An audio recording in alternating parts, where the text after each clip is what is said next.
Hello, my lovely people. Good morning, good afternoon, good evening, good night. Welcome to my YouTube channel. My name is Jen. This is the first time that you are seeing me. Thank you so much for stopping by. My return subscribers, I love you.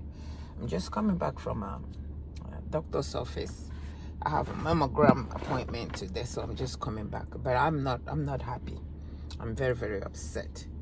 A couple of days ago, Burkina Faso's president, they had another coup in his country, and in the middle of the night, they said about 4:30 in the night that a whole lot of people that's trying to topple the government. So that's why I am making this video, and I'm going to add a video about how Interblog did it, how they did the video about what happened in Burkina Faso. And why I'm making this video is to let us know that when they're having a coup in any country, it's not France that is coming over there to take over. It's not America. It's not.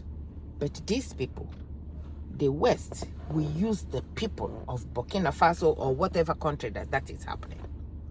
You mean that you will be in a country seeing what this man is doing, and you will be a part of destroying your country? What would they pay you? What would you gain by toppling this government that is making sure that the people of Burkina Faso have food, making sure that Burkina Faso people have health care, making sure that Burkina Faso people get job, making sure that Burkina Faso people, children can go to school, making sure that reduce his own, that's not even getting presidential pay. He's getting the money that he was getting when he was in the military. He refused to raise his money. He refused to change his car.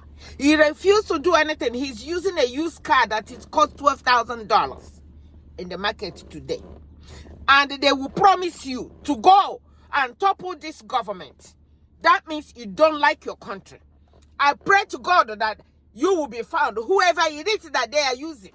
Let me ask you, what would they give you? The highest thing that they can give you is that they will promise you and said, oh, they will take your children to abroad. They will give you this. They will give you how much money. But you just remember that you are from Burkina Faso or from whatever country that you are from. That when you finish all these things that they will give you, you would like to go back to that Burkina Faso place. Woe unto you that they will be used to delete this man. Woe unto you and your family that you will be from your hand, that they will get this guy that is doing amazing thing for his people, for Africa in a whole. It's a shame that when the West want to do anything criminal in the African continent, they will use African people. They will use the same black people. They will that they have impoverished. They will use them to get to the leaders that are doing something good because they are not getting what it is that they want to get. And when they bring you to their country, or they bring your children to their country, you think they will take out Jen's job and give it to you? No, they will not do that. You will start from cleaning toilets. You will start from taking out trash. And by the end, by the time they finish dealing with you here, by the time they finish dealing with you here, you would like to go back to that same country that you sabotaged and made them topple or delete the person that is in charge, that is doing the right thing in the country. So it will be a shame on you if you are allowed them to use you. If you are allowed to use, because the people that are doing these things, they are not white people. They are the same black people, probably from the same Burkina Faso people. But one thing that I am very, very happy about is that this president of Burkina Faso, Abraham, has promised that anybody that is found doing any kind of sabotage, doing any kind of a hanky-panky thing, that you will be treated like criminals. You will be treated like a terrorist. So I pray to God that they will catch whoever it is that did this a couple of days ago. This is the night. The night since this man started, though. The night, number 9, that they are trying everything to delete him. This guy has done a whole bunch of things good for this country. This guy, oh my God, I cannot believe it. I need you guys to watch how they said it. I need you guys to watch. And when they finish, they will still be the same one that will say that black people cannot rule themselves. Because it is the same black people that will come and topple black people. Not telling us the part that they are the one that brought you in to go and topple that government. You will be the one that they will call, oh, so person deleted Abraham. But they will not say that they are the one that paid you to go and delete Abraham. No, they will not say it. They will not say it like that. So I pray to God that you will be caught. I pray to God that I will be punished. I pray to God that nobody else, any of you that tries to do any of this again, God will never forgive you.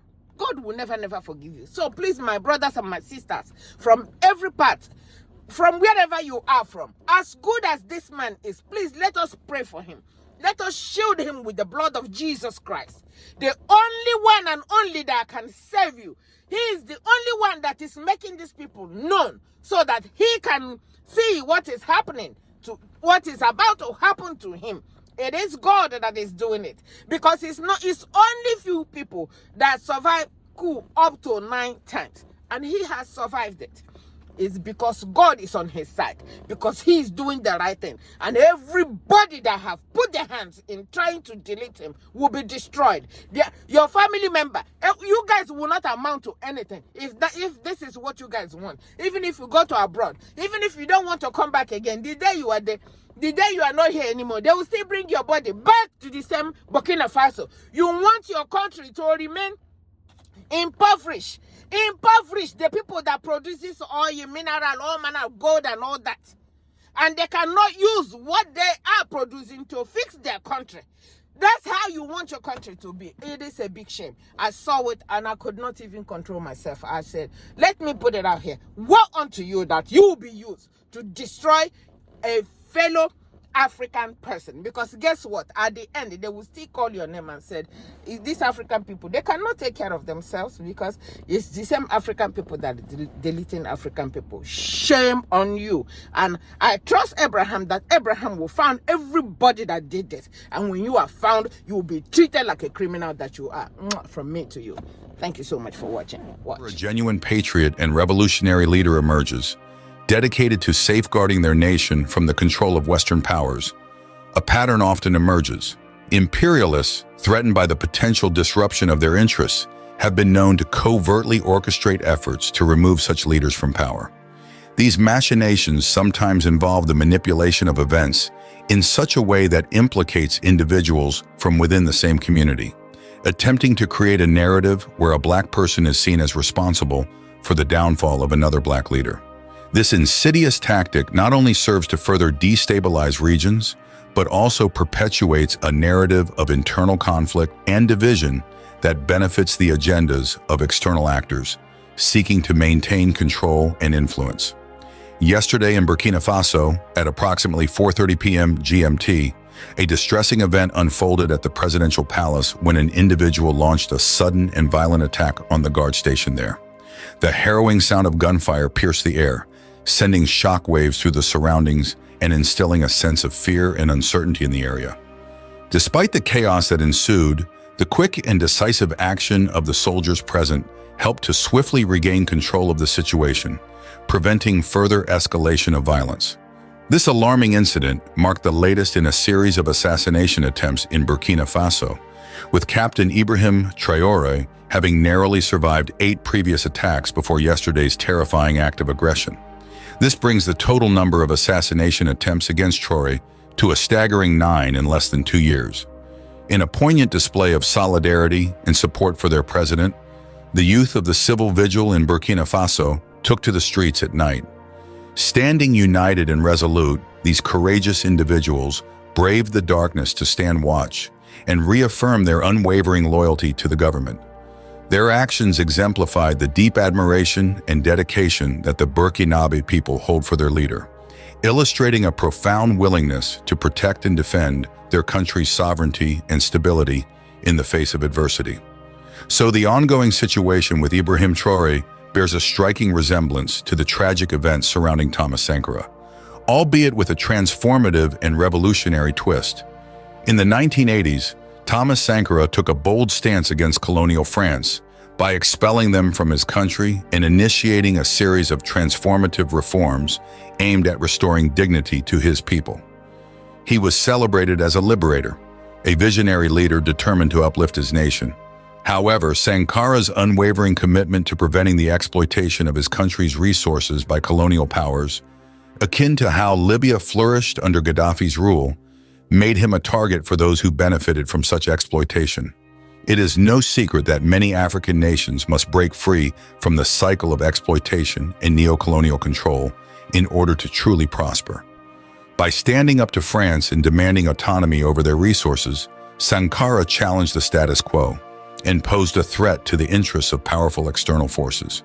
This defiance ultimately led to his downfall, as a coup orchestrated with the backing of external powers removed him from power and tragically ended his life. History often repeats itself as we witness similar tactics being employed against Ibrahim Traoré today. The playbook of old colonial powers remains largely unchanged, with attempts to destabilize and eliminate leaders who dare to challenge their authority and demand self-determination for their people. The insidious practice of exploitation and resource extraction, often described as taking the breast milk from their mouths, continues to haunt many African nations, hindering their ability to thrive and develop independently. Yet amidst this familiar narrative of external interference and manipulation, a new and unexpected twist emerges. The involvement of Russia in supporting the burgeoning freedom movements across the African continent introduces a dynamic shift in the traditional power dynamics. In a landscape dominated by former colonial powers and entrenched interests, the presence of a new player offers a glimmer of hope and a chance for African nations to assert their sovereignty and chart their own path towards progress. The strategic support provided by Russia to movements like the one led by Ibrahim Traoré serves as a counterbalance to the coercive tactics employed by France and other colonial powers. Without this support, the Sahel region and its leaders would be at greater risk of facing the same tragic fate as Thomas Sankara and others who dared to challenge the status quo. The presence of French operatives in various African nations, ready to enforce compliance through force if necessary, underscores the persistent threat posed by neocolonial forces seeking to maintain their grip on the region. However, as the adage goes, certain things in life don't age well, and the outdated strategies of colonial powers are being exposed in the face of evolving geopolitics and shifting alliances. The involvement of Russia represents a new chapter in the fight for African autonomy and self-determination, offering a lifeline to those who refuse to succumb to external pressures and exploitation. In this era of changing dynamics and emerging alliances, the story of Ibrahim Traoré and the new wave of freedom movements sweeping across the African continent symbolize a renewed spirit of resistance and resilience against neo-colonial forces. The narrative of liberation and transformation, once associated with leaders like Thomas Sankara, is now being reshaped by a new generation of activists and allies who refuse to be silenced or subdued by external powers. The plot twist of Russian involvement adds a compelling layer of complexity to this ongoing struggle for freedom and justice, highlighting the potential for change and progress in a region long plagued by exploitation and oppression. Through the lens of history and the lens of the present, the parallels between past struggles and current challenges are unmistakable. The spirit of defiance and determination that defined leaders like Thomas Sankara lives on in the actions and aspirations of individuals like Ibrahim Traoré, who continue to fight for a better future for themselves and their communities.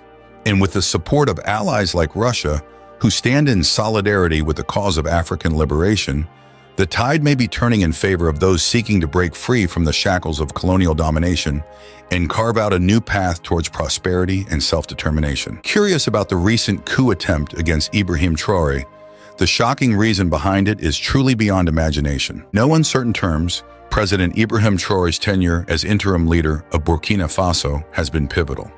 When he assumed power in September 2022 and subsequently took on the role of interim president in October of the same year, Traoré made a resolute commitment to guide the nation through a transition culminating in democratic elections by July 2024. Now, as the military-led government approaches the end of its mandate, Traore's administration has taken decisive steps. National consultations, scheduled for May 25th and 26th in Ouagadougou, will convene representatives from civil society, political parties, and the military. Their purpose? To deliberate on the next crucial moves in Burkina Faso's journey toward civilian rule, a path meticulously outlined in the October 14, 2022 Charter.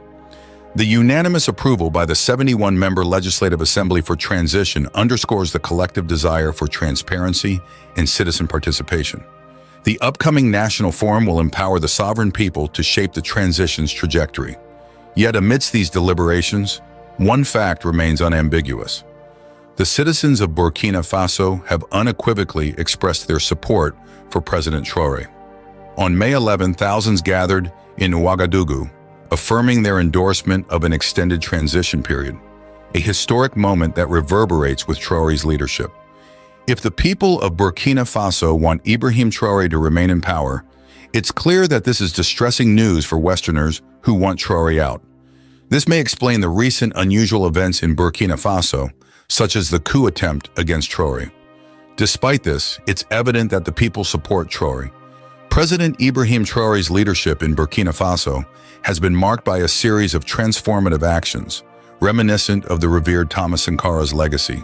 His commitment to social equity and fiscal responsibility has manifested in significant salary adjustments for government officials, including himself and his cabinet members. In an interview, President Traore announced comprehensive plans to recalibrate the salary structure of Burkinabe politicians. He articulated a profound concern over the disproportionate salaries and allowances allocated to certain public servants and executives. This disparity, he argued, stands in stark contrast to the financial struggles faced by the majority of Burkinabes, many of whom grapple with securing basic necessities like food and clean water. President Traore's approach is not merely a reduction of salaries in isolation, but a holistic correction of systemic imbalances. He advocates for a principled framework where fiscal measures are implemented to foster a more equitable distribution of wealth. The proposed reforms will see a decrease in earnings for some, while others may experience an increase. This, according to President Traore, is a necessary step towards the greater good, ensuring a fairer economic landscape for all citizens. Moreover, President Traore emphasized the collective responsibility in nation-building. He urged those affected by the salary cuts to view them as a personal contribution to the nation's development. This call to action resonates with a broader vision of shared sacrifice and solidarity, aiming to unite the country in its pursuit of progress. These fiscal reforms are part of a broader strategy by President Traore's administration to address economic challenges and foster a sense of unity among the populace. The government has implemented a 5% deduction on ministerial salaries to support the Patriotic Support Fund, and a new decision imposes a 1% deduction on the net salaries of all workers, with an additional 25% on bonuses in various sectors to contribute to the fund for. This collective effort is indicative of President Traore's dedication to equitable governance and his advocacy for fiscal responsibility. As Burkina Faso navigates through these changes, the people's support for President Traore remains unwavering. His actions have not only